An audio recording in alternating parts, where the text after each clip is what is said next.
Welcome to the Inside Out Money Podcast.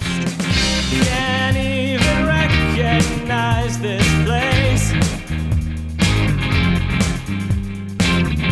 Too many pieces of our past mistakes. Hi, I'm Maggie, and I believe real change starts from the inside out. So let's work together to improve our money and our lives from the inside out.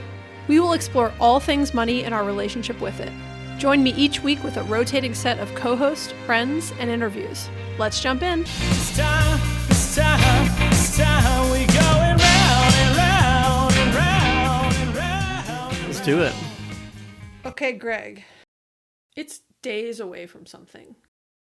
Do you know what that is? I do. It's a bunch of things, so I don't even know what you're going to say. Well, I was going to say, there's a couple of things that happened at this time 2 years ago. Oh, okay, what? No, I know what you're talking about, but I was going to say like multiple things, and they weren't all 2 years ago. You get started. What happened this week 2 years ago? We had our final day at work, and I turned 44 the next day. Right. We both early retired the day before your birthday, which happened to be a Friday, and you thought it would be fun to say you early retired at 43 instead of 44, and we already wanted to do it right before the summer started because we were going to travel with our kids. And the other thing I was going to say, in addition to that, so it was 2 years ago we early retired, which, dude, it has flown by. Like, I just can't, I don't know how to describe how, I don't know if the mic will pick that snap up, but like how quickly it has flown by. I don't know if you agree. In some ways, definitely it's flown by. And in other ways, it feels like, not that it's taken a while, but we've done a lot during those 2 years. And it's hard. I mean, it feels like a long time ago that we were You're right. working every day. And so it's kind of both. But Right. I mean, I guess that's normal with many things. And in one hand, it feels like it's flown by. And in other ways, it's... Yeah, exactly. I mean, work, I feel with you on like, for some reason, it doesn't feel like I've been early retired for 2 years. But on the flip side, it feels like forever ago that I had a very different life that I almost can't remember. Right. You know? It's kind of like when your kids were really young and it was, you know, like babies and it was just a crazy time. Like you almost can't, I don't know. Yeah. You can't remember it, but it Same thing. You look at pictures and you go, oh my gosh, it's flown by. But then you also go, I can't even really, I mean, you remember what it was like, but it feels like a different you almost. Yeah. Or something. Yeah. So there's that. And that's really what we're going to talk about in this episode. But then another fun thing that coincidentally happened to be the exact same week 1 year ago. I knew about it a couple months in advance, but when everyone else found out about it was the first week that Inside Out Money went live was right on the exact 1 year anniversary of us early retiring. So a year into my early retirement, or a little bit less than a year into my early retirement, I found out that my former co-host no longer wanted to do the Friends on Fire podcast and was, quote, early retiring from the early retirement podcast, ironically. And I wasn't ready to hang up my financial podcasting hat yet, or shoes. I don't know what I was going to say I was wearing, but microphone. Well said. I wasn't able to hang up my microphone. And so we launched Inside Out Money, and you are one of the rotating co-hosts, Greg, my husband. So we are going to talk today. There's so much to talk about the first 2 years of early retirement. Yeah. Well, and before we do that, congratulations on that 1 year. I mean, you put a lot of work into rebranding, relaunching, ideating, getting new co-hosts on board, convincing 3 people who had not podcasted regularly before that they would want to do this at least once a month, and 1 other co-host who already has a podcast convinced her Liz. that she had room in her life to do yet another podcast. So ironically, she was the easiest one to convince. Yeah. So. Well, you've done good work, and it's been really cool to see this kind of take off and kind of grow the audience, and you're doing awesome stuff. Well, thank you. I didn't mean to breeze right past the 1 year anniversary or 1 year birthday of Inside Out Money. I have really enjoyed the past year, the variety of having the four of you as rotating co-hosts. So we've got four rotating co-hosts, Greg, who's here right now, who is also, I was going to say also known as, but also is my husband. And Erica, one of my best childhood friends, Liz from Liz Gets Loaded. We became internet friends through Friends on Fire, or well, real friends, IRL friends, but we met on the internet and now know each other in real life and co-host a podcast together. Andrew, a friend and former coworker of mine, and that's it. You covered them all. That was four I just said? Well, three. There's you four and three. You. No, there's me and four. Oh yeah, but you covered everyone. You said Erica, Andrew, Liz and you. Okay, and I just me. can't count is the problem. Because I was like, there's one more. Yeah. Oh, and me. I'm number 5. So yeah, I've really enjoyed it. And I've gotten a lot of great feedback that people love the variety. And I will say, actually, if you want to do something special for Inside Out Money for our 1-year-old birthday party, we're not going to have like a smash cake or anything. But one thing that I would love and we would all appreciate is leaving a written review on Apple Podcast is really helpful. So if you have a quick minute, you go into the Apple Podcast app, you go to the main page for Inside Out Money for the podcast. Like if you're on a specific episode, click on the Inside Out Money name up at the top. It'll take you to the main page, scroll all the way down, and you can leave a review and you can actually like write a review. And that piece is most helpful. It helps other people to find the podcast. It helps us in the podcast algorithm, and I just really appreciate it. And I kind of had a secret goal. Liz and I have talked about it. It's not secret, I guess, because we said it, to get to 100 podcast reviews. What would be cool is to get to 100 this week, right? So, which is possible. So we'll see if we can do it by the end of our birthday week, if you will. Please do it. And if you are not inspired enough to do it for the 1-year anniversary of the podcast, do it as my birthday present. Oh, yeah. So, you got 2 good reasons to go out there. Even if I'm not your favorite co-host, still, do it for my birthday. I mean, you're my favorite co-host, Greg. Well, thank you. I appreciate it. You're my favorite full-time host. Wait, I'm the only full-time right. host. Okay, thanks. You're my, I don't have favorite podcast co-host, but you're my favorite because I've committed my life to you. So, okay. On that note, so there's a ton of stuff we could talk about, but we're going to keep this focused on 8 learnings from our first 2 years early retired. And I actually prepared these 8 learnings for a recent talk at Camp FI. And the more, and I really did, we took some time to sit back and reflect on the last couple years and really think about what we've observed and learned and appreciated. And so, again, that's what we're going to focus on. There's a ton of stuff we could talk about. We could probably do a whole nother episode of listener questions. And actually, maybe we'll do that because that could be a fun topic. But in the meantime, Greg, let's jump in to these 8 learnings. And number 1, you phrased it a little differently, but it reminds me of a quote by our former president, Franklin D. Roosevelt. There is nothing to fear but fear itself. That's deep. I didn't know you were coming with quotes, Greg. It just sort of popped into my head. Yeah, I like it. So, yeah, number 1 is there's nothing to be afraid of. And I start with this one because right before we early retired, everything in my head that I was talking about and worried about were all the things I was afraid of.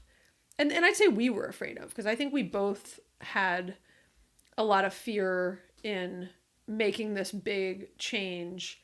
And there were probably 2 biggest things that I could kind of summarize as my fears.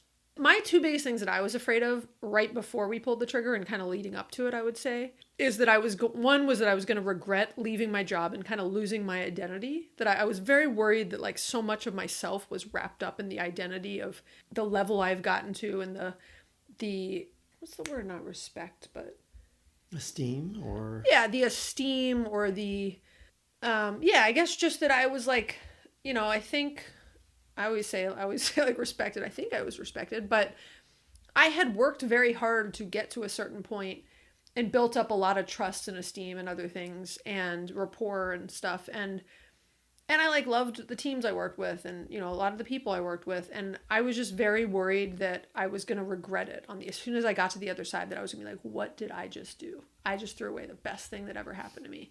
And number 2 is I was worried about running out of money. 2 years in, of all the like feelings we've had, and we've done a few episodes along the way that we can put links to in the show notes where you and I, Greg, have kind of shared our feelings of how we're doing. I think we did like a 6-month check-in and a year check-in and something else. But we've said it in those episodes, like, I never once looked back. I don't think either one of us did. Like, we didn't have any regrets, really. No, I agree with you, Maggie. I don't feel that either of us have regretted. We've, as you mentioned in previous podcasts, we've talked about all these feelings we've had and just what are we going to do in the future and how do we, all these things. But I don't think that either of us have said, wow, I made a mistake. I shouldn't have left that job. Or I wish I was back there. Right. And I don't know who I am without my work. I don't think we've felt those things. Yeah, not at all. And that was quite refreshing, quite honestly. And then also, you know, we've not run out of money. You know, we share this on Instagram every now and then, but based on, you know, how the market's performed and everything, you know, collectively, we have more money than we had when we left. And I think we have way less fear over that, right? So even if 10 years, I always say stuff like, you know, even if 10 years from now we've run out of money, like we could go back to work. We're not going to, right? We're not on a trajectory that would happen unless crazy things happen in the world. But I just no longer fear running out of money anymore. You know, I'm still cautious and I can never change some of my frugal habits and ways, but I'm actually much better at spending money than I even was in the last few years leading up to retirement. Yeah. And I think about money. I have moments where I think about how to best utilize it and, you know, things related to money, but I don't fear running out. And I, recently we talked to some friends that were thinking about early retiring. And I kind of said, you know, the worst thing that could happen is you go back, but you've had really good time with your family or whatever it is that's making you leave. And you go back, and I don't see myself regretting the time I spent with my family if at some point things change. The last 2 years that we've been more present, engaged with our kids, which we'll talk about more, like, you can't put a price on that. And I know that sounds cheesy. And I'll say the last thing on fear is right as I was leaving work in corporate America, I started saying, you know, I started trying to like flip the fear on myself and say, you know what, I am now more afraid of not doing this than of doing it.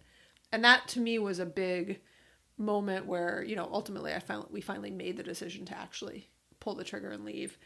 And yeah, I am no longer afraid of as many things. And I was very afraid of a lot of things a few years ago. Yeah. Well, to just go full circle to FDR's thing of nothing to fear but fear itself. I mean, I think really, you know, if you let the fear, it will prevent you from doing things in your life. Yeah. So sometimes, as FDR aptly said, the fear itself should be feared because it can really hold you back. And so if you have a good plan and you're ready, and the only thing that's holding you back is fear, bust through it. I'm not saying make rash decisions or let well-founded things keep you back, but don't let fear hold you back. If it's really just fear, break through it. Yeah, I agree. We could do an entire episode on fear. I mean, because there's, like you said, like fear, there are good things to fear, but for the most part, there's just way more reasons to not be afraid of many of the things that we are afraid of. Okay, so number 2 was to be patient and kind to ourselves. So this is one where we were told, the number one thing we were told in advance by other people our age in similar situations, with kids, without kids, like a bunch of things, was that it takes 12 to 18 to 24 months to kind of feel normal again, and that you're going to feel super weird during that time period of like retiring. You're going to think that on the other side of it, you're all of a sudden just like happy and rainbows and unicorns and everything in life is lovely and you have all this free time and just whatever. But the reality is, like, it takes a lot of time to detox and shed your old programming and to rewire yourself after 30, for me, it was 30 years of like hustling and grinding, and to shift from, and about the same for you, Greg, and to shift from 30 years of other adults telling us what to do, from our parents to schools to bosses, And it just takes time to like let go of the old you, shed all of that, and start to focus on yourself. And I think that, a big learning is just to be patient and to be kind.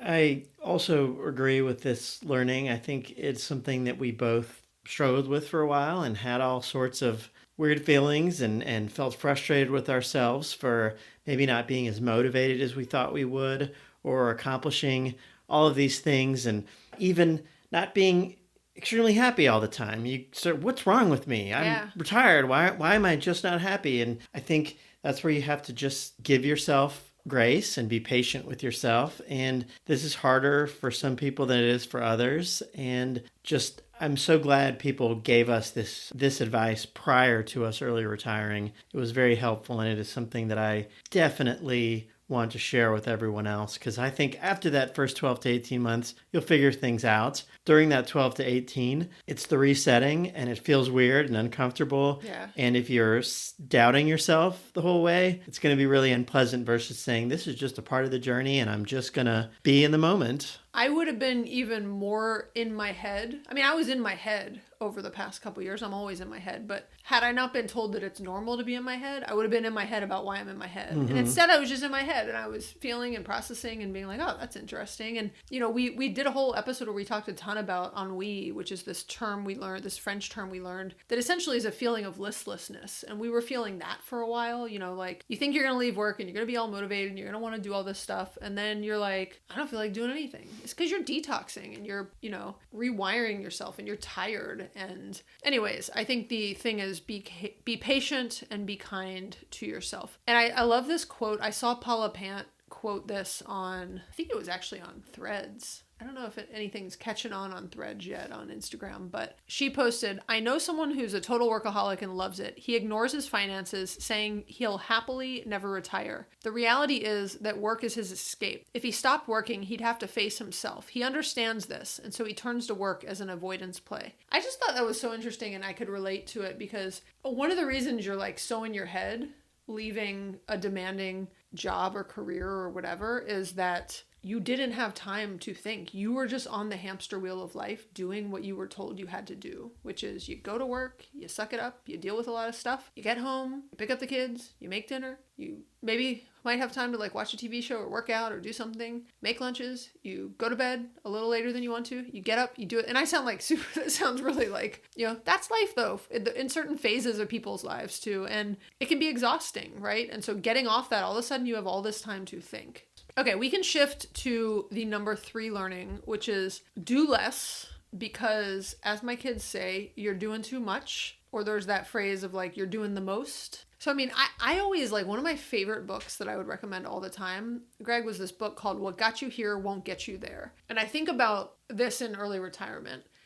And it's the idea that like the skills that made you successful as an individual contributor are not what make you successful as a manager or a leader. It's a great book if you are in that phase of your life or career. But the idea is, what got me successful at work was doing the most. And then I kind of reached this finish line. And it's really hard to sit still and to pick a new direction. And, I have had many times, I think me much more than you, Greg, where I felt very overwhelmed and overcommitted and then kind of annoyed at myself that I shouldn't be like this because I'm in early retirement and I'm in charge of things this time. And I kind of always had to remind myself like, and you were very good, Greg, at politely reminding me like, I have agency over my time in my life and I need to set better boundaries. And I've actually done stuff like, I schedule in time to relax and do nothing. We've been doing these like adventure days. Lately, our adventure days have been working at rental properties, but soon they can get back to real adventure days. But, days where like we just find life gets busy and you're doing, you're taking your mom to a doctor's appointments and you're going to your own doctor's appointments and picking up kids for different appointments and your days just kind of disappear very quickly. And Greg and I were like, look, we have the flexibility and freedom in theory to go do something in the middle of a school day now, but it doesn't happen if we don't like make an effort to do it. So we would book days and say, hey, we're going to go on a hike this day. We're going to go, and we have from like, kind of 8 to 4 to squeeze that in throughout a day. And there's a lot we can do locally. And so we've been doing some like fun adventure days, which I think has been a good way to do less and just like enjoy are the benefits of being retired. Yeah, I thought the adventure days were great because you got involved in a bunch of commitments, volunteer commitments. I got involved in some, but fewer. I was also doing, especially early on, a lot of Uber driving, Lyft driving, and it just felt like we were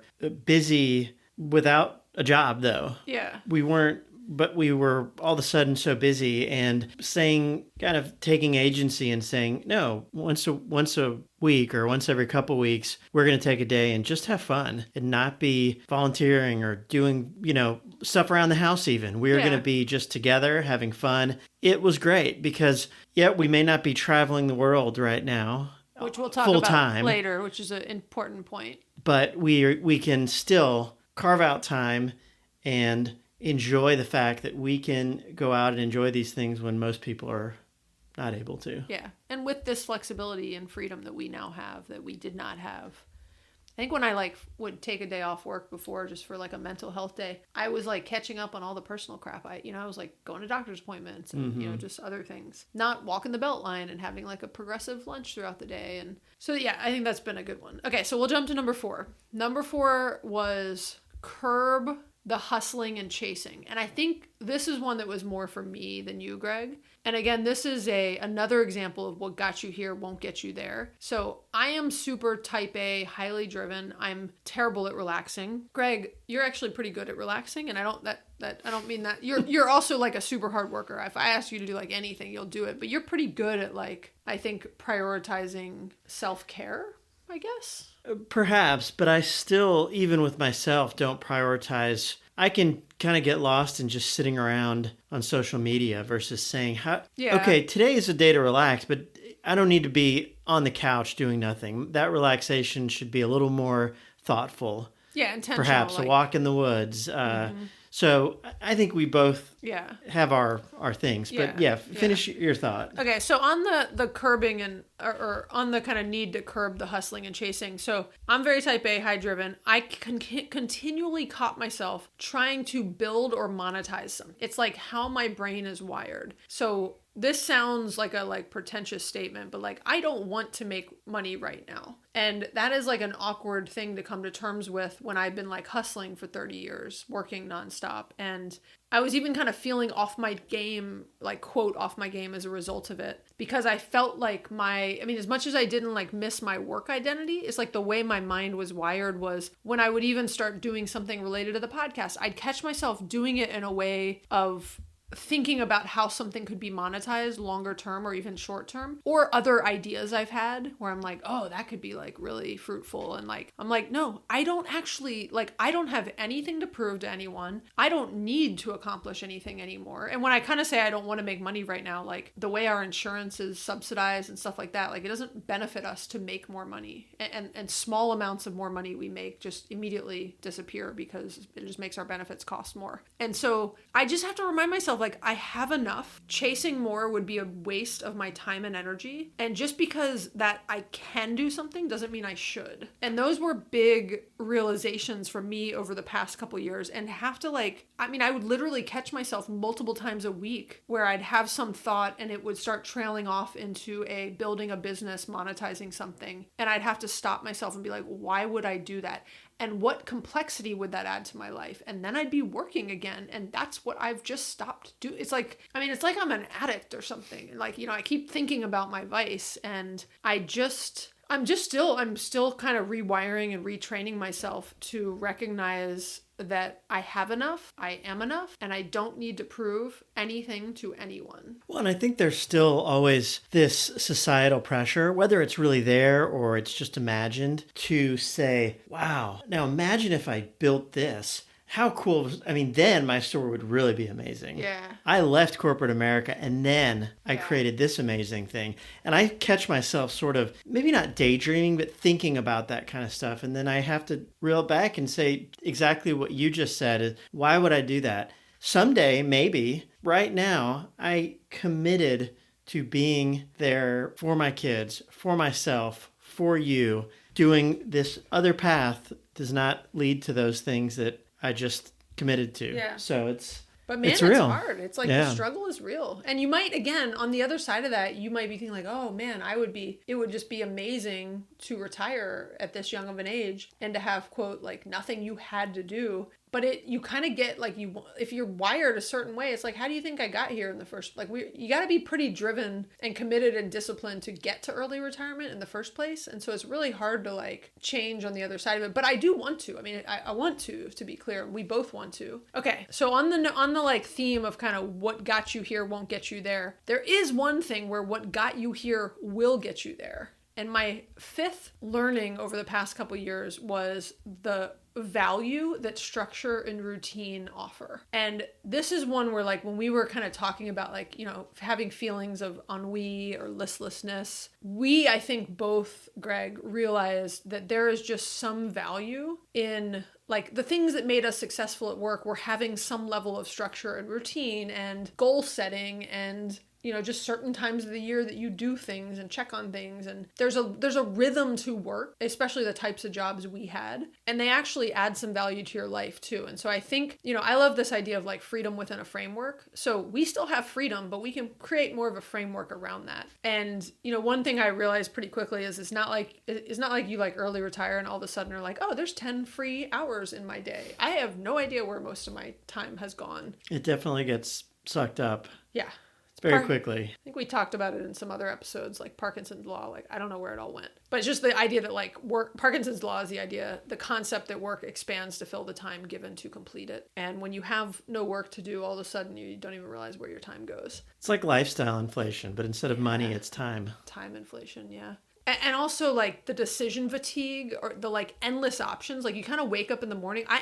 Greg knows this about me. Like there'll be no plans a certain day. I'll wake up and all of a sudden I'm like, you know, I'm trying to think of the examples of the things that I'll throw on you at like 8 a.m. Like we should go repaint the deck today. We should go like, you know. Yeah. And for me, that's really tough. If I know Wednesday is deck painting day, I'm still not going to be excited about deck painting day, but I can at least adjust to it and I can be there and kind of put my best deck painting face on and, you know, and contribute. Whereas if I wake up on a Wednesday thinking it's going to be a relaxing day or even have other thoughts of, oh, I want to kind of get this, and this done, but I've not really communicated that to Maggie. And she says, we're going to spend our whole day painting the deck. It really throws me for a loop. So, well, to be clear, I don't make you paint the deck. No, but even the thought of it is. And then you just like have to watch me and then feel bad. So then you like are helping. But yes, and that's kind of how like your Saturday and Sundays used to be when we had jobs, Greg. Like you would wait. Most normal people wake up on a Saturday and are like, oh, it's a relaxing day. I would wake up and be like, oh my God, there's so many things we're going to do today. But my point is, when you don't have any real structure, you wake up and you're just like, the options are limitless. I could do anything today. And so my mind was just like, I was like ADHD. I was like, oh, we could do this or this or this. And then I like literally just like, even when I'd meditate first thing in the morning, I'm just like thinking about all the things I could do. And having the idea of having more like intentionality and kind of discipline around and like an intentionality and thinking ahead of like, I know something important to me is my fitness and working out. And so I've recently got like a really good routine in place around that. And I have very specific things I do Monday, Tuesday, Thursday, and Friday mornings. And I really like, and then I'm flexible the other days on what I do, but I really like it. And if something comes up, I can be flexible and I can kind of, you know, move it around. But I really love the days where like I have a routine 90% of the time and it's working really well. And it makes me happier than getting up and being like, maybe today I'm going to work out at 5 o'clock or 3, you know, the idea of some kind of goal setting and prioritization and putting in some structure and routine of like literally calendaring some things and like calendaring, you know, when you say calendaring, thank you. When you say a word too much, you're like, I don't think I sang that right. But putting the adventure days on the calendar, that's been really helpful. And when they get put on, they happen and we hold our time and we respect it. And when they don't get booked, they haven't happened in a few weeks. So that's our reminder to put one on the calendar. Yeah, no, we need to. And a point of introspection here,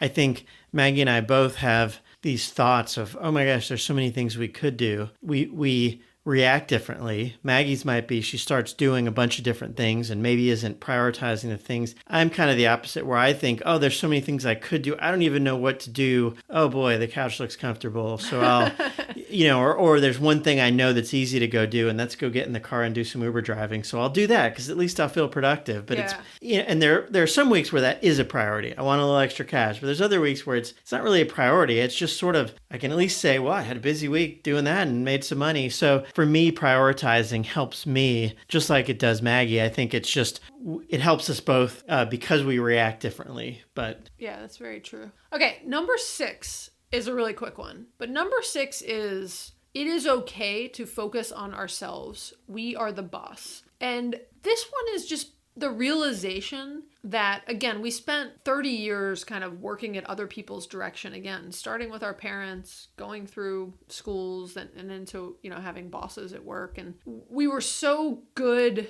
and focused at doing things for other people. We're almost like bad at doing things for ourselves, and that's why I say, like, these things are realizations and learnings of, like, I'm the boss now, and what matters to me, I mean, that is the beauty in early retirement. What matters to me is now what I get to focus on.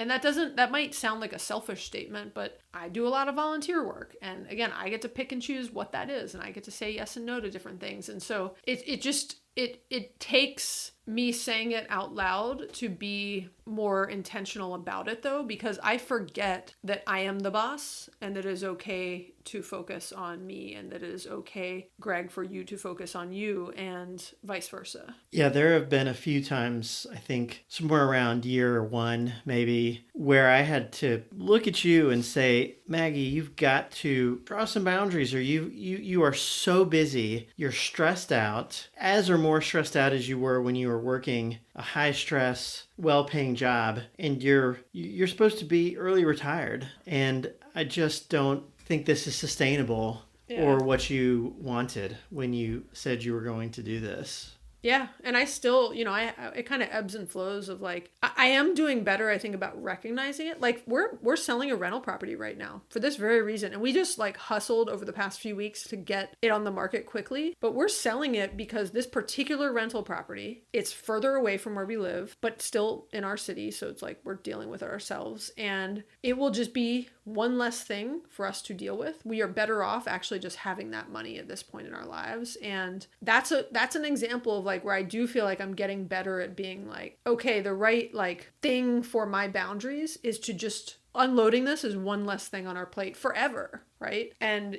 not committing. I said no to a volunteer opportunity recently. Greg heard me. Did I have that call on speaker? You did, yeah. And it was something that I was very appreciative and honored to be asked to do. And someone I really like and have a lot of respect for, and an organization that I really like and have a lot of respect for, and that I want to help. And I said no. And it was super hard. I'm so glad I said no. It was the right thing to do for them and for me, but mostly for me. And it was hard and awkward because I like to do stuff. I'm a people pleaser. There's a bunch of reasons we don't have time to get into, but it was really hard for me to say no, but I did it. I was proud of you. And I thought the person who was asking you had such a great response too, and said, that's totally okay. And when I go out and I talk to people about volunteer opportunities, you just never know what's going to align with their schedule and our schedule, and what's right and what's not. And this time's just not right. And that's totally okay. And I hope that made you feel, better about it too. Because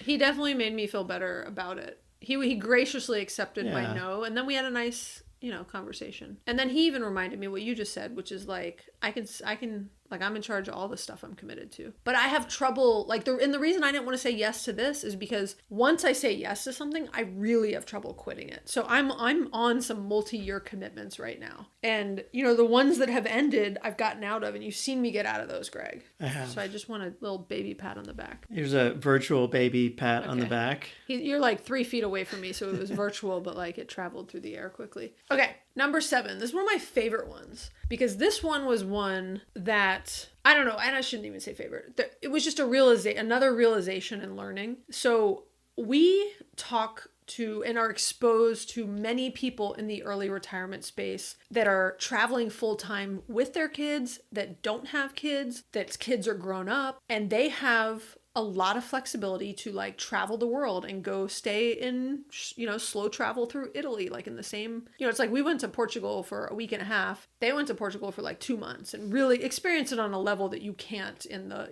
we're moving moving from a city every couple days. And I've had a little bit of like, I was gonna say like FOMO, jealousy. I don't know what the right word is, that's some of the stuff I want to be doing in early retirement. But, and to be clear, like, I've heard people say like, oh, you could travel with your kids. We can't travel with our kids. We have a blended family. Our kids' other parents are in Atlanta. We're very fortunate that we all live, close by each other, and we're all in each other's lives. And like we couldn't if we wanted to, and we don't want to take our kids away from their other parents, nor could we. And they're teenagers at this point. Yeah, these aren't toddlers that really legitimately could do that and would probably love it. These kids it would be very disruptive for them. Yeah. They've got great social lives, and we want that to be the case. We don't want them to feel like they're being moved all over and don't have the... Yeah, but to be clear, Greg, if we had the freedom, I feel like we would be somewhere else. But I don't know. You know what? It doesn't even matter because we don't have that. Yeah. It's one less decision we have to make in life, so there's no decision fatigue over it. But the learning here, so this is number 7 in case you're keeping count, is to be present in this phase of life. So we can't travel long-term or full-time right now, but that is okay. We can focus on what we can only do in this phase of life, which is we have like I used to know the exact number, but it's like 2,200 days left before our last kid graduates from high school, and even less time before one of them graduates, so I'll get it out of days and say, right, we've got 3 years before one of our first kid goes off to college, and 6 years before they're all in college, and then 10 years and they're all like out of college. And that's going to fly by. I think about how fast, it feels like it's flown by since they were babies and toddlers when I look back at certain photos. And so we really have to, even at times we've reminded ourselves, because there's times where I'm like, oh, I quit my job and like, I'm not exactly early retired. I'm like we're stay-at-home parents now. Like you'd be shocked how much of our days are spent doing things that revolve around the kids, even during the day. Somebody forgot this, somebody needs their lunch brought to school, and we're the ones that are available to go do all that stuff. And that is why we have to remind ourselves that is literally why one of the number one reasons why we early retired. So for the next 6 years, this is the phase of life we are in. And life is short. We have a limited amount of time left with our kids. I always said like, oh, as they get older, they're going to want to spend less and less time with us. And it's like a different level of time. But we have some like really cool moments with the kids lately, right? And we do.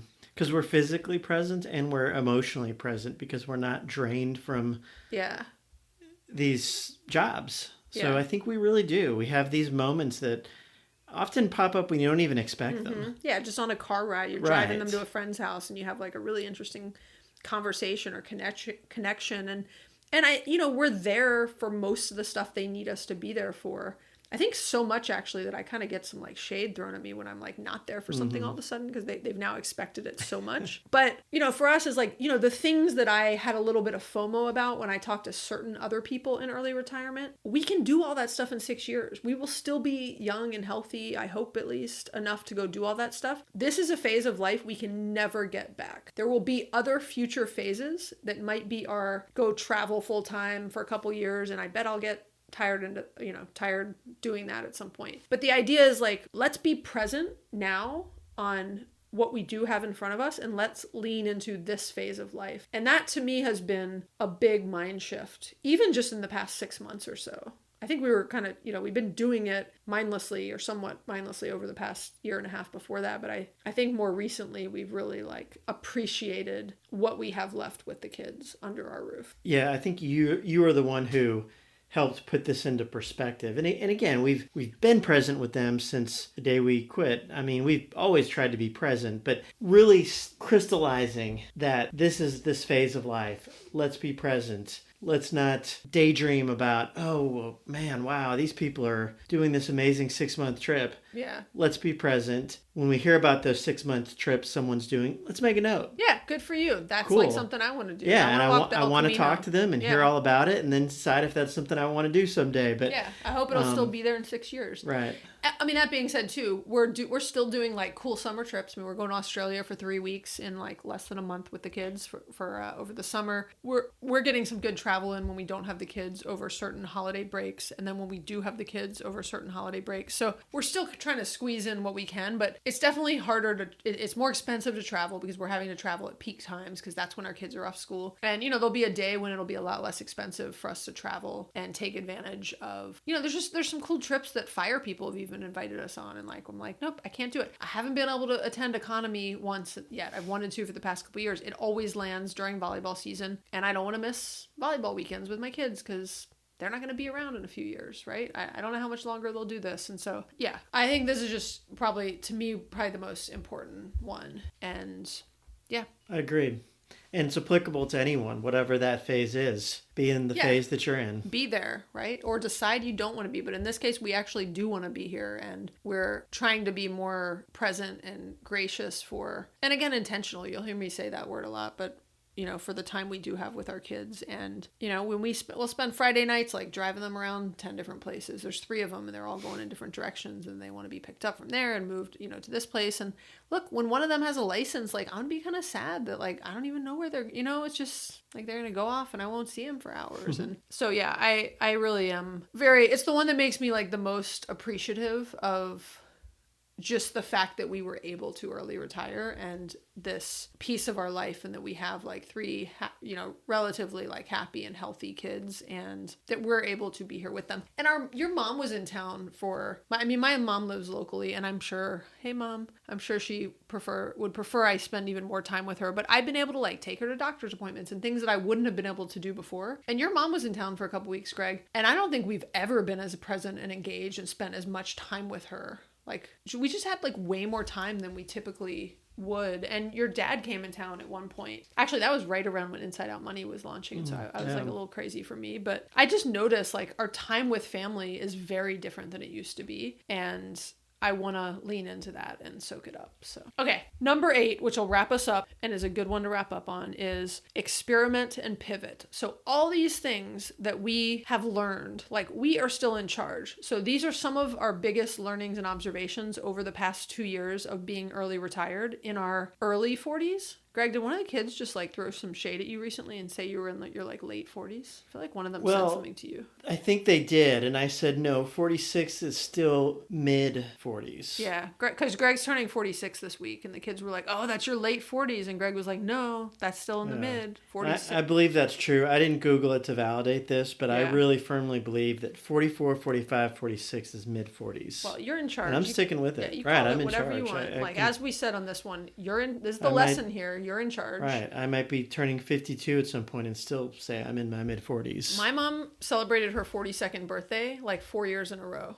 It was kind of like a running joke in the family. We just kept up the charade of it. I don't know why I said charade. I just thought that'd be a more fun way to say charade. Okay. But the learning here is like we are in charge. So we can pivot at any point, right? We have almost like, we can't pivot everything because the one place we don't have freedom is, our kids and certain schedule things and stuff like that. But we have a lot of freedom. And, when you were at work, it would take like, if you wanted to change the way something was happening, Greg, at work, like there was a lot of bureaucracy and red tape. It would take you like months to pivot. It doesn't take us months to pivot, right? We can just wake up one day and decide that we no longer want to do things. I mean, like I've got all this stuff on my retirement bucket list still of like, I want to hand build our bed because I want to get into some like woodworking stuff, and I have all the tools for it and I have a little bit of the skill, but I need to learn a lot more. And I just, there's some days where I'm like, no, I'm just going to go buy a bed. I painted 90% of the deck, maybe 85, and then was so whatever about some stuff that was like really high up and some other things that I was like, you know what, I'm going to ask like this old handyman we used to use. And he was like, I don't know what he charged, like $400 or $500 to finish. And I was like, okay, please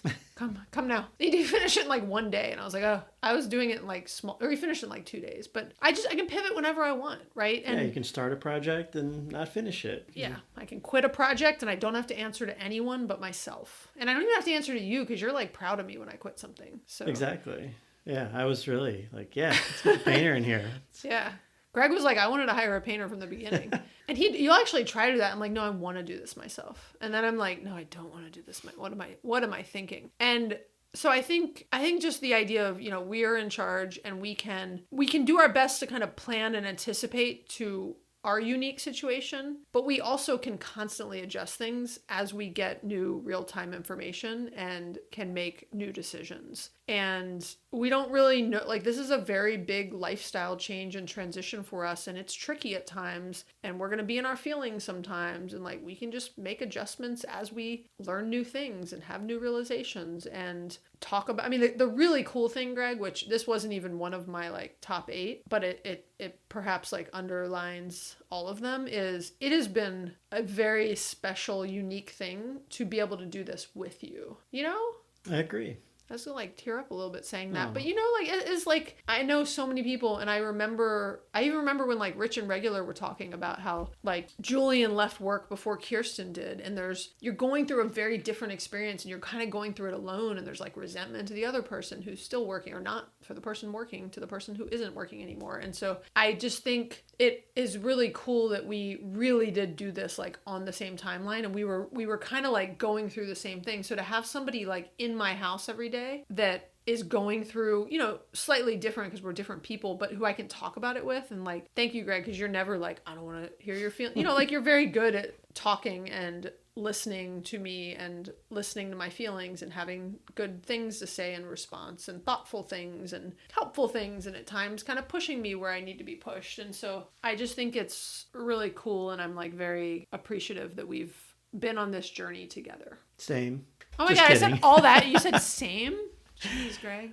No, it has been a lot of fun, and to have the time with you and like you said, just the emotional support of it. I think I don't think I would have done this. I know I wouldn't have done this by myself. I may have burned out at work and not been doing the same thing, but I would not be on this intentional path without you. And it's been a lot of fun, and I'm glad we're doing it. Yeah, me too. Well, I mean, back to the one of like, there's nothing to be afraid of. We can make this a full circle of 8 learnings of, there's nothing to be afraid of. And I have a lot of confidence that we will continue to, pivot, learn, figure things out along the way, as everybody does on everything in life. There's like no manual for this crazy world we all live in. And anything you want to share as we close things up on your, a day and a half before your 46th birthday, and 1 year birthday of Inside Out Money, 2 year early retirement birthday / anniversary? I guess just that I am very thankful that I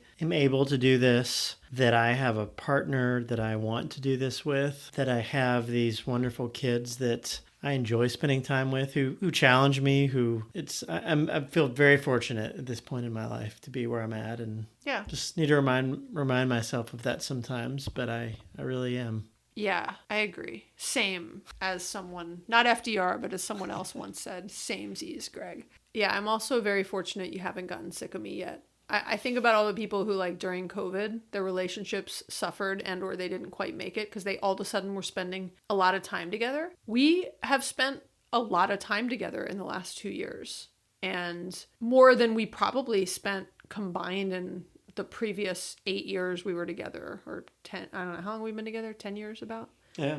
And so I'm like also very thankful that you're still here and I'm still here. Okay, on that note, we really appreciate you all listening to us sharing how the last 2 years of early retirement go. We always appreciate you spending some time with us. As we said at the beginning of the episode, if you want to give Greg a birthday present or Inside Out Money a birthday present, we would love for you to leave a written review on Apple Podcasts. Specifically, the written reviews are really helpful. Tell us what you love about the podcast. Tell us who your favorite co-host is. Just whatever. Tell us your favorite episode, something like that. We really appreciate it. It like literally takes a minute, and it is so helpful. And I'll just remind people, like, we don't have ads. We do this for free. We're not trying to, as I said, I'm like not allowed to monetize things as my own rule lately. And this really is a passion project and a labor of love for me And it's a labor of love for Greg because every time I ask him to record an episode, he sometimes happily and sometimes begrudgingly comes on the show.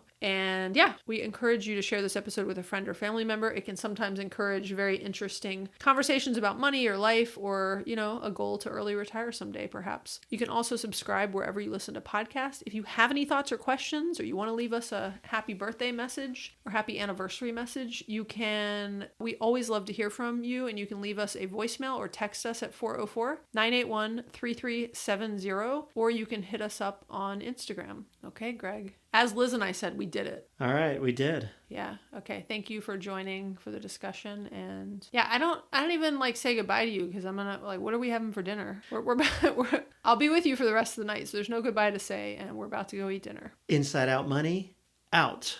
Aw, that's what I wanted to get going at the very beginning, and everybody was like, no, that's lame. Oh, Remember really? that? Yeah, I was like... Oh, I'd forgotten that. I had some, like... maybe it wasn't exactly that, but it was something like out. Like, we're outie. I don't know, something. But I like it. You might have been saying Audi, maybe? Or I don't like, think which I is said very Audi. like old. That sounds I like don't the know. car. Or Yeah. like an Audi belly button. I don't know. I'll have to go back. But it was in like one of the first couple episodes. And everybody... I tried it with a lot of different co-hosts. And they all were like, nope, that's not going to work. But I like it. Okay, Inside Out Money, out? You don't like the way I said out, do you? You looked I was at just me thinking funny. more Inside Out Money, out.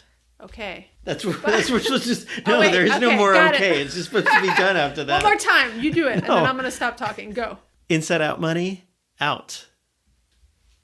It's so hard not to say anything after that. Bye-bye. We're going now.